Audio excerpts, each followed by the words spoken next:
हमारे TB block को आप सब लोगों ने दिया, इसलिए हम तमाम संग्रह टीबी की कांग्रेस के द्वारा, टीबी ब्लॉक कांग्रेस के द्वारा आपका धन्यवाद भी हम सब लोग देते हैं। हमारे कांग्रेस पार्टी के राष्ट्रीय अध्यक्ष खड़गे साहब ने जब जयपुर में रैली की संविधान बचाने को लेकर, उस समय यह आह्वान हुआ कि हर विधानसभा स्तर और हर जिला स्तर पर कांग्रेस के नेता, कांग्रेस के कार्यकर्ता, कांग्रेस के पदाधिकारी संविधान को लेकर जो देश की सरकार ने संविधान के साथ खिलवाड़ करने का काम किया, उसके खिलाफ हम सब लोग बूथ स्तर पर जाने का काम करेंगे और इस तानाशाही सरकार जो 12 साल से इस देश के अंदर और राज्य में 1.5 वर्ष से है, उस तानाशाही सरकार का जवाब देने का काम करेंगे। 12 साल से देश के प्रधानमंत्री जी और देश के गृह मंत्री जी बड़ी बड़ी हारते थे कि हम जब सत्ता में आएंगे तो महंगाई कम हो जाएगी, तेल के दाम कम हो जाएंगे, राशन के दाम कम हो जाएंगे। 12 साल के अंदर आप आंकड़ा उठाकर देख लो कि 12 साल कांग्रेस के राज के अंदर तेल राशन के दाम क्या थे और आज तेल और राशन के दाम क्या है।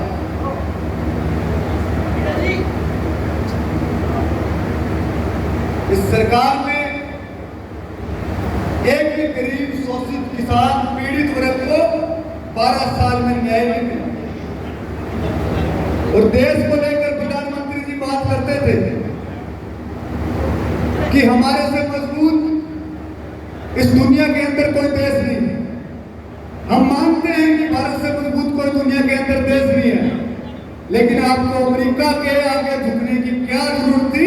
इस बात का पूरा देश आज जवाब चाहता है देश के प्रधानमंत्री से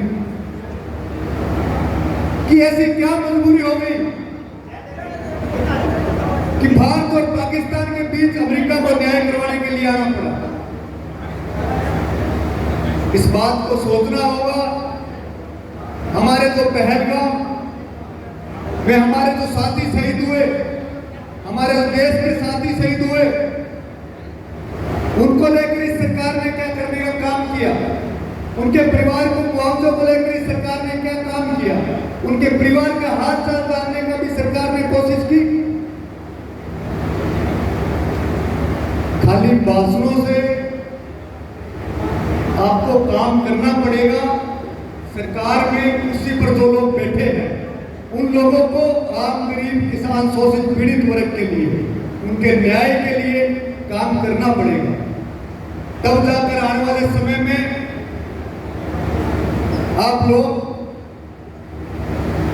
जमीन पर जाकर अपनी मजबूती की बात कर सकते हो। बीकानेर के अंदर 2 दिन पहले प्रधानमंत्री जी आए और किसी ने, प्रधानमंत्री जी हमेशा जब आते थे तो पूरा माहौल होता था सभा के अंदर, खाली कुर्सियां थी, सभा खाली थी, भाजपा के नेता आपस में लड़ रहे थे, कुर्सी एमएलए एमपी को कुर्सी नहीं थी। ये हालात पूरे राज्य और देश के अंदर भाजपा के हो गए। और गृह मंत्री जी ने संसद के अंदर जो बयान दिया बाबा अम्बेडकर साहब को लेकर, बाबा अम्बेडकर साहब का चाहे कोई भी विचारधारा हो, कोई भी पार्टी हो, हर संभव हमारे लिए वो महापुरुष थे, हैं और रहेंगे, इसमें कोई दो राय नहीं। लेकिन आम गरीब किसान शोषित पीड़ित वर्ग के लिए बाबा अम्बेडकर साहब भगवान से भी कम नहीं थे। आज हमें नागरिक सुरक्षा का अगर किसी ने हक दिया तो बाबा अम्बेडकर साहब ने दिया। आज हमें शिक्षा के अंदर, आरक्षण के अंदर आम गरीब शोषित वर्ग को मजबूती दी तो बाबा अम्बेडकर साहब ने दी। आज अगर हम अपनी सुरक्षा की बात करते हैं, अपने अधिकार की बात करते हैं, हक और अधिकार का अगर किसी ने कानून बनाया तो बाबा अम्बेडकर साहब ने बनाया। तो देश के गृह मंत्री, उनके लिए जो शब्दों का बयान दिया, पूरे भाजपा के मंत्रिमंडल और देश के प्रधानमंत्री को देश की जनता से माफी मांगनी चाहिए थी। ये हालात देश के अंदर, राज्यों के अंदर भाजपा ने अराजकता के माहौल पैदा कर रखा है, कभी गुरुद्वारों के नाम पर, कभी मंदिर के नाम पर, कभी मस्जिद के नाम पर बयान देकर आपस में लड़वाने का काम इस भाजपा ने किया। और यही काम 1.5 वर्ष हो गए राजस्थान के अंदर सरकार आए हुए, थाने तहसीलों में, एसडीएम कार्यालयों में इंचार्ज, डिप्टी, एसपी खुलेआम दिलाली हालात दयनीय होते जा रहे हैं दिनों दिन। इंचार्ज पंचायत के सरपंच और जनप्रतिनिधि और किसी साहूकार व्यक्ति अगर कोई थाने और कचहरी में चला जाता है तो उसका कोई बात सुनने वाला नहीं है। सरपंच और पंचायत समिति सदस्य की कोई बात सुनने वाला नहीं है। और 302 के 7 के अपराधी थाने के थाना अधिकारी के सामने बैठे रहते हैं। इससे शर्मनाक बात बदलना सरकार के लिए क्या हो सकती है? और मुख्यमंत्री जी मस्त राजस्थान के अंदर जिलों में दौरा करते हैं, किसान की बात करते हैं। किसान को सिंचाई का पानी चाहिए, किसान को काला पानी नहीं चाहिए, पेयजल के लिए हमें शुद्ध पानी चाहिए। पेयजल के लिए हमारा 1 लाख क्यूसेक पानी जो पाकिस्तान जाता है उसको रोकने का समाधान हमें चाहिए। आप हनुमानगढ़ गंगानगर के दौरे करके जाते हो और यहाँ के भाजपा के नेता मुंह पर पट्टी बांधकर उनके सामने बैठे रहते हैं। मुख्यमंत्री जी को उनको कहते हैं कि पानी कितना चाहिए, पहले 1250 था, 1200 क्यूसेक आएगा, 1200 से 1 क्यूसेक ज्यादा नहीं आएगा और कोई भाजपा का नेता बोलता नहीं है। इससे दयनीय परिस्थिति हमारे जिले और हमारे तहसीलों के लिए क्या हो सकती है, ये हम सब लोगों को सोचना पड़ेगा। और कांग्रेस के राज के अंदर हर व्यक्ति को मुखरता से बोलने का हक था, चाहे पक्ष में रहे हो चाहे विपक्ष में रहे हो। कांग्रेस के कार्यकर्ता की बात को मजबूती से अधिकारियों को सुनना पड़ेगा, कांग्रेस के नेताओं को अधिकारियों को सुनना पड़ेगा। अगर नहीं सुनेंगे तो वो अपनी कुर्सी छोड़ने का काम करे। नहीं 3 साल के बाद राजस्थान के अंदर कांग्रेस की सरकार आएगी, तय कर ले कि बाड़मेर जाना है या डूंगरपुर जाना है। खुले मन से हम कहना चाहते हैं कि अगर कांग्रेस के कार्यकर्ता को परेशान करने का काम किया, हमारे कई साथियों को आज जेल में बैठे, हमारे जिला परिषद के सदस्य को उन्होंने बेकाबू में लाकर फंसाने का काम किया, हम भूले नहीं हैं। आज सोसाइटियों के अंदर घोटाले हो रहे हैं, क्या भाजपा के नेताओं ने कहां जाकर बात की? मंत्री विधायकों की नहीं सुन रहे, विधायकों की हालत है मुख्यमंत्री जी नहीं सुन रहे।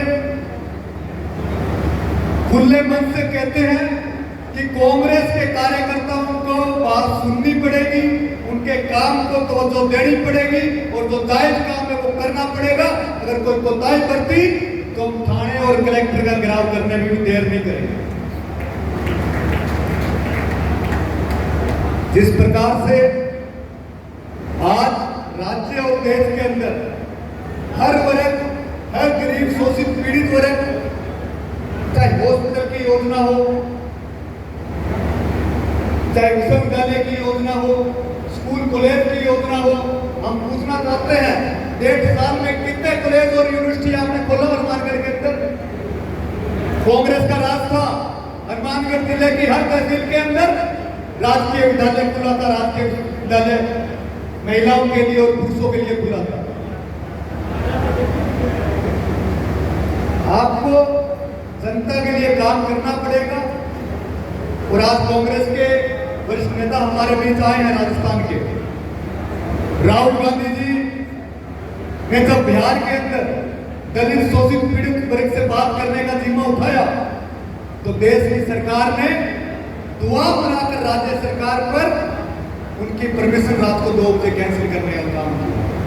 लोकसभा नेता प्रतिपक्ष दलित छात्रों से बात करने के लिए नहीं जा सकता, उनके नेतृत्व के लिए, उनकी बात रखने के लिए नहीं जा सकता। इससे ज्यादा तानाशाही भाजपा की और इस सरकार की क्या होगी, ये आपको समझना पड़ेगा। पानी, बिजली, सिंचाई को लेकर, पेयजल को लेकर हमारे जिले में अधिकारी मस्त है, उनकी बात को सुनने के लिए कोई तैयार नहीं है। अभी हम गांव का दौरा कर रहे थे, जेजेएम के अंदर पाइपलाइन का जो जिम्मा 20-30 साल पुरानी पाइपें आज जेजेएम के अंदर बिछाई जा रही है। ठेकेदार मिलते नहीं है, ठेकेदार भाग गए, ऐसी परिस्थितियां जिलों में हो गई है। आने वाले समय में हम मजबूती से इसका सामना करें और 1.5 वर्ष चला गया, 3.5 वर्ष बाद आप लोगों की सरकार होगी और आज प्रदेश के नेता बैठे हमारे बीच। मैं एक कहना भी चाहूंगा इन नेताओं को भी कि आप हमारा प्रदेश में मैसेज भी दें कि जो यूथ कांग्रेस, सेवा दल, एनएसयूआई, महिला कांग्रेस सड़क पर मेहनत करती है, उसको समय आने पर सरकार आती है, कांग्रेस के कार्यकर्ताओं को तब दर भटकना नहीं पड़े, उसका काम पहले प्रायोरिटी के अंदर हो, उसको ट्रांसफर के लिए जगह जगह मुख्यमंत्री और मंत्रियों का चक्कर नहीं काटना पड़े। ये हम सब लोग आपसे निवेदन करते हैं कि ये काम भी आप लोग करना पड़े, क्योंकि पिछली बार भी हम सत्ता में आते, अगर हमारा कार्यकर्ता बूथ और गांव का मजबूत रहेगा तो निश्चित तौर पर कांग्रेस पार्टी राजस्थान और देश के अंदर राहुल गांधी जी को मजबूत करने का हम सब लोग काम करेंगे। और आज पूरे प्रदेश और देश में हमारा इस कांग्रेस का 1 वर्ष संगठन का वर्ष है, संगठन का साल है। तो इस साल को हम संगठन को मजबूती के लिए बूथ, मंडल, ब्लॉक, प्रदेश और जिले के अंदर संगठन के मजबूती के लिए काम करें। और तमाम पदाधिकारी यहाँ पर मौजूद हैं। मैं तो एक ही बात कहूँगा कि आदेश दिल्ली का है, राहुल गांधी जी का आदेश है कि संगठन के कार्यकर्ता को पद उसी को दे जो अपना समय दे सके। पद लेकर बैठने से कोई औचित्य नहीं है। अगर हम लोग अपनी जिम्मेदारी को समझकर उस पद के दायित्व को नहीं समझेंगे, तब तक हम लोग पार्टी के मजबूती के लिए काम नहीं कर सकते। और अब ये नोटिफिकेशन दिल्ली का है कि 3 मीटिंगों में जो नहीं आता उसको आप हटाने का काम करो। तो निश्चित तौर पर हम लोगों को तमाम कांग्रेस जन, हम आज जिले के बैठे हैं, संग्रिया टीपी के वरिष्ठ जन, कांग्रेस जन, हम सब लोग बैठे हैं। हम लोग आने वाले समय में राहुल गांधी जी की मजबूती के लिए और इस सरकार को, तानाशाही सरकार को जवाब देने के लिए एक बार प्रतिबद्ध होकर हम सब लोग काम करें। तो राहुल गांधी जी और सचिन पायलट जी की सोच हमेशा रही है कि नौजवान साथी, अंतिम पंक्ति में बैठा हुआ नौजवान, अंतिम पंक्ति में बैठा हुआ कार्यकर्ता तो मेहनत करता है, उसको कांग्रेस पार्टी में अग्रिम पंक्ति में बैठाने का काम इन नेताओं ने किया है। आज हम सब लोग उदाहरण, हमारे परिवारों में कोई राजनीति नहीं था, आपके सामने किसान परिवार से आप सब लोगों का आशीर्वाद, पार्टी का आशीर्वाद रहा कि आप लोगों ने मौका दिया आप लोगों की सेवा करने का। तो पूरा विश्वास हम सब लोग दिलाते हैं कि आपके मान सम्मान में यहाँ से लेकर राजस्थान देश में कभी कमी नहीं आने देंगे। और आने वाला वक्त कांग्रेस का है, इसलिए हमारे बीच जिले के नेता कृष्ण नेहरा जी भी बैठे हैं, तमाम वरिष्ठ जन